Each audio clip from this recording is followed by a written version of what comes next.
আত্রায়ে সাবেক রাষ্ট্রপতি মরহুম শহীদ জিয়াউর রহমান বীর উত্তমের ৯০তম জন্মবার্ষিকী পালিত। কমল হোসেন আত্রাই প্রতিনিধি।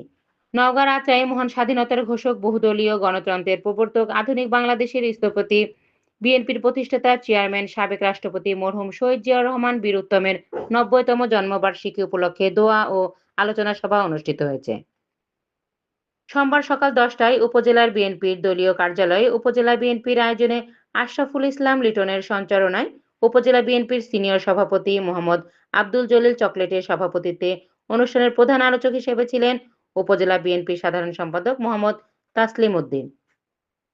অনুষ্ঠানে আরও উপস্থিত ছিলেন উপজেলা বিএনপির যুগ্ম সাধারণ সম্পাদক মোহাম্মদ আব্দুল মান্নান, সাংগঠনিক আবু বক্কর সিদ্দিক ও কামরুজ্জামান সাগর, যুবদলের সিনিয়র যুগ্ম আহ্বায়ক মোহাম্মদ খোরশেদ আলম, স্বেচ্ছাসেবক দলের আহ্বায়ক মোহাম্মদ আজাদ আলী, পাচিপড়ি ইউনিয়ন বিএনপির সভাপতি ও মোহাম্মদ নিয়ামত আলী বাবু, শাহগোলা ইউনিয়ন বিএনপির সভাপতি মোহাম্মদ রফিকুল ইসলাম প্রমুখ।